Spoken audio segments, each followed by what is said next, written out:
ഇപ്പോൾ പുറത്തുവരുന്നൊരു വാർത്തയിലേക്കാണ്. തമിഴ്നാട് ദിണ്ടിഗലിൽ സ്വകാര്യ ആശുപത്രിയിലുണ്ടായ തീപിടുത്തത്തിൽ 7 പേർ മരിച്ചു. മരിച്ചവരിൽ 3 വയസ്സുള്ള കുട്ടിയുമുണ്ട്. 6 പേർ ലിഫ്റ്റിൽ കുടുങ്ങിക്കിടക്കുന്നു. മുഹമ്മദ് റഹീസ് ചെന്നൈയിൽ നിന്ന് വിവരങ്ങളുമായി ചേരുന്നുണ്ട്. റഹീസ്, വലിയ അപകടമാണ് ഉണ്ടായിരിക്കുന്നത്. എന്താണ് ഏറ്റവും പുതിയ വിവരങ്ങൾ? ഈ കുടുങ്ങിക്കിടക്കുന്നവരെ രക്ഷപ്പെടുത്താനുള്ള ശ്രമം എങ്ങനെ?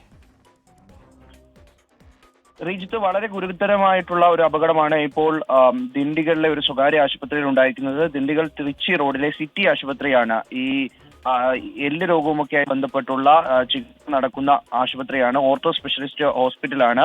ഈ ആശുപത്രിയിലാണ് ഇപ്പോൾ ഒരു തീപിടുത്തം ഉണ്ടായിരിക്കുന്നത്.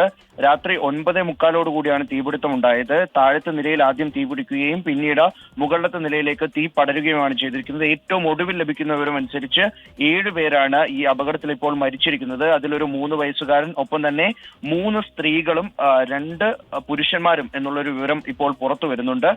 3 സ്ത്രീകൾ മരിച്ചു എന്നുള്ള വിവരം സ്ഥിരീകരിക്കുന്ന വിവരമാണ്. ഒപ്പം തന്നെ ഒരു 3 വയസ്സുകാരൻ മരിച്ചിട്ടുണ്ട് എന്നുള്ള വിവരവും സ്ഥിരീകരിക്കാൻ കഴിയുന്ന വിവരമാണ്. ഇപ്പോൾ ഡിണ്ടിഗൽ ഡിസ്ട്രിക്ട് കളക്ടർ പൂങ്കൊടി ഈ സ്ഥലത്ത് എത്തിയിട്ടുണ്ട്, ഈ ആശുപത്രിയിൽ എത്തിയിട്ടുണ്ട്. റഹീസ്, എന്താണ് ഈ അപകടത്തിന്റെ കാരണമായി മനസ്സിലാക്കുന്നത്? എന്താണ് റഹീസ്?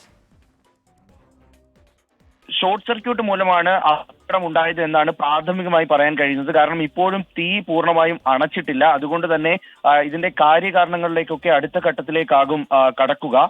നിലവിൽ 50-ലധികം പേർക്കാണ് ഈ ഒരു അഗ്നിബാധ ഏറ്റത്, അല്ലെങ്കിൽ തീപിടുത്തത്തിൽ കാര്യമായി പരിക്കേറ്റത് എന്നുള്ള ഒരു വിവരം പുറത്തു വരുന്നുണ്ട്. ഇതിൽ തന്നെ 20 പേരെ തൊട്ടടുത്തുള്ള ഗവൺമെന്റ് ആശുപത്രിയിലേക്ക് മാറ്റിയിട്ടുണ്ട്, സർക്കാർ ആശുപത്രിയിലേക്ക് മാറ്റിയിട്ടുണ്ട്. ഈ സ്ഥലത്തേക്ക് ഏതാണ്ട് 50-ലധികം ആംബുലൻസുകൾ ഇപ്പോൾ എത്തിച്ചിട്ടുണ്ട്. ഈ ആംബുലൻസുകളിലായി ഇപ്പോൾ പൊള്ളലേറ്റവരെയും ശ്വാസതടസ്സം നേരിടുന്നവരെയും ഒക്കെയാണ് തൊട്ടടുത്തുള്ള ഗവൺമെന്റ് ആശുപത്രിയിലേക്ക് മാറ്റിക്കൊണ്ടിരിക്കുന്നത്.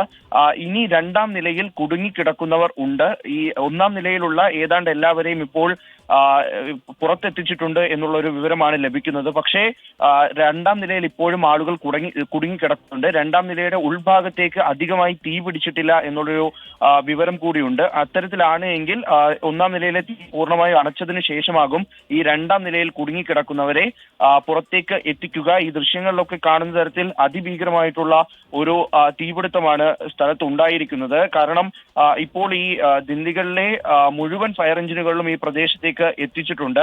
അങ്ങനെ അഗ്നിരക്ഷാ സേനയുടെ നേതൃത്വത്തിൽ ഒരു ഭാഗത്തു നിന്ന് തീ അണയ്ക്കാൻ ശ്രമം നടക്കുന്നു. അതേസമയം തന്നെ മറുഭാഗത്തുകൂടി ഈ ആംബുലൻസുകൾ വഴി ഈ ഇത്തരത്തിൽ അപകടം പറ്റിയവരെ, പൊള്ളലേറ്റവരെ, ഭയാനകമായ ദൃശ്യങ്ങളാണ് പുറത്തു വരുന്നത്. ഈ തീ നിയന്ത്രണ വിധേയമാക്കാൻ ഉടൻ കഴിയും എന്ന പ്രതീക്ഷ ഈ ഫയർഫോഴ്സ് യൂണിറ്റിനൊക്കെ ഉണ്ടോ? എന്താണ് അവർ അതുമായി ബന്ധപ്പെട്ട് വിശദീകരിക്കുന്നത്?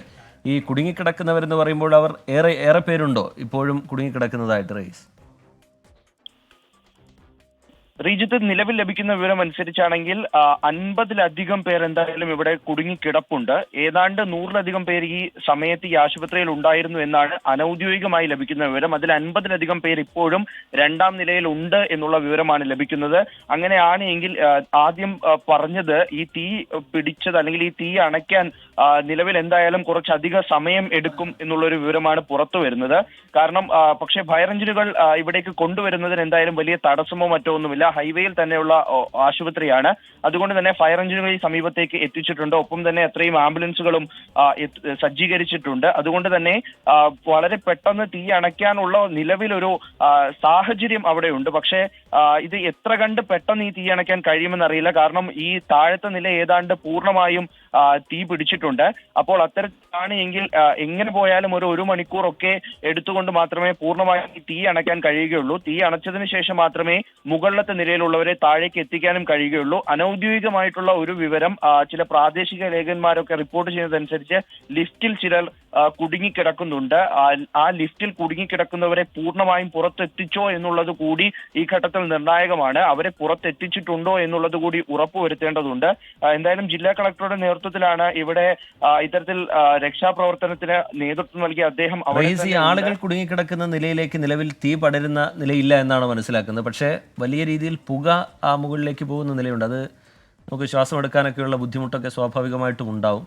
അവരെ ഈ തീ പൂർണ്ണമായി അണച്ചതിന് ശേഷം താഴേക്ക് ഇറക്കുക എന്നാണോ, അതോ സമാന്തരമായി മറ്റെന്തെങ്കിലും വഴികൾ ആലോചിക്കുന്നുണ്ടോ ഈ ഘട്ടത്തിൽ? റിജിത്ത്, നിലവിൽ രണ്ടാം നിലയിലുള്ളവരെ ഇപ്പോൾ പുറത്തിറക്കിയില്ല എങ്കിലും വലിയ പ്രശ്നമുണ്ടാകില്ല. അതായത് ശ്വാസതടസ്സം ഉണ്ടാകും, അത് സ്വാഭാവികമാണ്. പക്ഷെ അതിനപ്പുറത്തേക്ക് പൊള്ളലേൽക്കുന്ന തരത്തിലേക്ക് തീ രണ്ടാം നിലയിൽ എത്തിയിട്ടില്ല എന്നുള്ളൊരു വിവരമാണ് പുറത്തു വരുന്നത്. അതുകൊണ്ട് തന്നെ ഇപ്പോൾ നിലവിൽ ഈ രണ്ടാം നിലയിലുള്ളവർക്കൊക്കെയും തീ പൂർണ്ണമായും അണച്ചതിന് ശേഷം പുറത്തേക്ക് കൊണ്ടുവരാം എന്നുള്ളൊരു തീരുമാനമാണ് എടുത്തിരിക്കുന്നത്.